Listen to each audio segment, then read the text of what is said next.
Jeg har så valgt første emne, som er om geometri og trigonometri, og jeg skal rede for sinusrelationerne og kosinusrelationerne, og så skal jeg bevise mindst en af relationerne. Og jeg lægger ud med sinusrelationen, og den ser sådan her ud. Og jeg har en skitse på, hvordan man anvender sinusrelationen, som jeg vil gå i gang med nu. På min skitse her, kan vi se, at vi har vinkel A, vinkel B og vinkel C. Og vi ved, at vinkel A er 65 grader, og vinkel C er 34 grader, og siden B er 10 cm.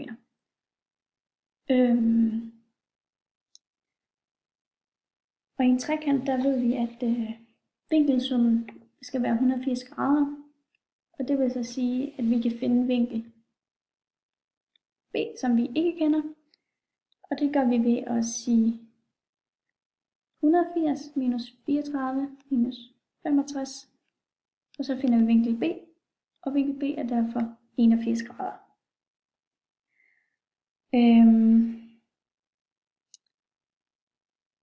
Hvis vi kigger her på skitse 2, så kan vi se, at jeg har tilføjet vinkel B, som er 81 grader.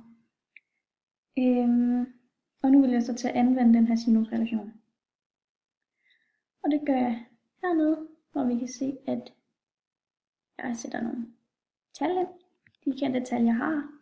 Jeg sætter vinkel A ind her, som er sinus til 65 grader, over siden af, som er ukendt. Og så har jeg siden B, eller vinkel B, som så er sin til 81 grader, og siden B, som er 10. Og så har jeg vinkel C, som er sin til 34 grader, og siden C.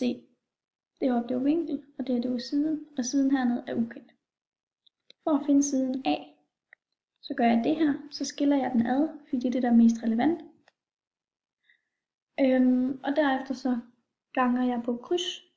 Det vil sige, at jeg siger, den hernede, altså siden B, som er 10, ganger jeg med vinkel A, og siden A, den ganger jeg med vinkel B.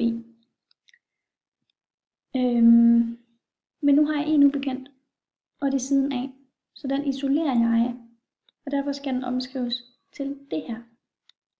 Så vi isolerer siden A, og så siger vi siden B gange vinkel A divideret med vinkel B. Og dertil får jeg, at siden A skal være 8,02 cm. Det er præcis det samme, vi gør for siden C. Der skiller jeg den igen ad, bare på den anden side, så jeg får det her.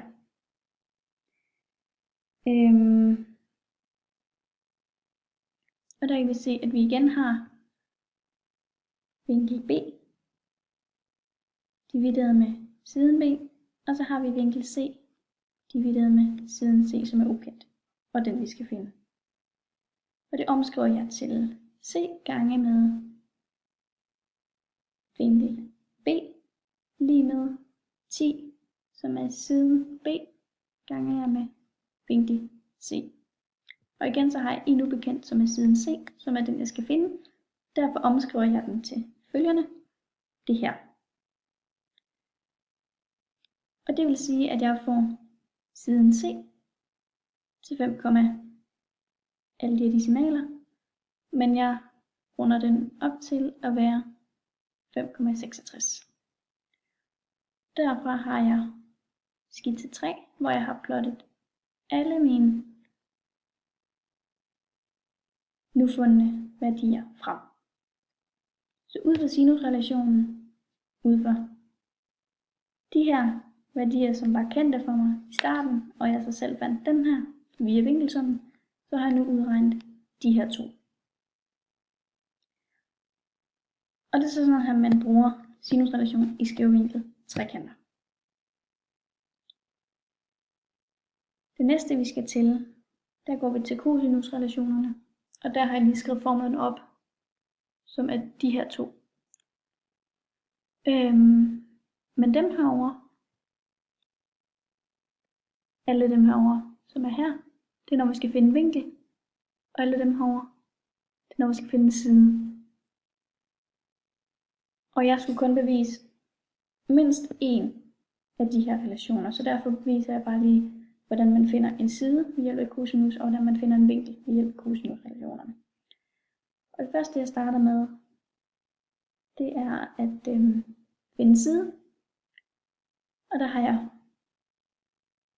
det følgende kendte tal, hvor jeg kender vinkel A, som er 30. Jeg kender siden B, som er 7 cm. Og jeg kender siden C, som er 8 cm. Og jeg vil så gerne finde A. Det gør jeg ved at bruge den her, som hedder A i anden lige med B i anden, plus C i anden, minus 2 gange B gange C, og så gange cosinus til vinkel A. Og nu har jeg jo nogle kendte tal, og dem sætter jeg så ind i den formel her. Så den vil hedde A i anden lige med 7 i anden, plus 8 i anden, minus 2 gange 7 gange 8 gange cosinus til 30. Og så finder jeg hurtigt ud af, hvad cosinus til 30 er, for at jeg kan sætte det ind videre, når jeg udregner. Og så kan vi så se her, at A i anden, så udregner jeg selvfølgelig alt det herovre på lighedstegnet, for at finde A i anden. Der vil så se, 7 i anden, det bliver til 49, og 8 i anden, det bliver til 64. Og så 2 gange 7 gange 8, det er 112. Og derfor hedder den så, og cosinus til 30, det er så 0,866. Det betyder simpelthen, at A i anden nu skal omskrives til A i anden lige med 49 plus 64 minus 112 gange 0,866. Og derved finder jeg så ud af, at A i anden så er lige med 16,008. Men det er jo ikke hele siden, som jeg gerne vil finde. Og derfor, når vi så lige kan se hernede, for at finde siden A, så skal jeg så tage kvadratroden af det, jeg fik heroppe. Det har jeg så gjort, og så får jeg siden A til at være 4,00.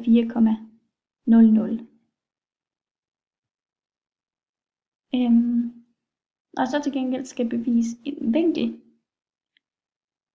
så er det dem herovre, jeg skal bruge, og der tager jeg simpelthen fat i den her ende. Og den hedder så cosinus til B lige med A i anden plus C i anden minus B i anden divideret med 2 gange A gange C. Og igen så har jeg nogle kendte værdier. Jeg har så ikke lige lavet en skitse til den her. Men jeg har nogle kendte værdier, og det er, at jeg kender siden A, som vi kan se her, og der. Og jeg kender siden C, og jeg kender siden B. Og det er det eneste, jeg ved for at kunne finde,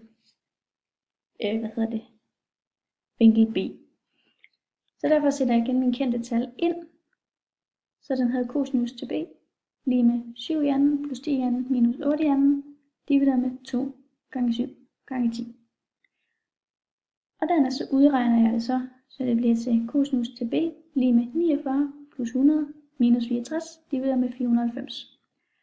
Og der får jeg så 17 over 98. Så derfor siger jeg så cosinus til B lige med 17 over 98. Og så får jeg så 0,17347. Men det igen, så er det ikke vinklen, jeg finder her. For at finde vinklen, så skal jeg sige cosinus i minus første til 0,17347. Og der får jeg så følgende 1,00. Og det vil altså sige, at vinkel B er 1,00.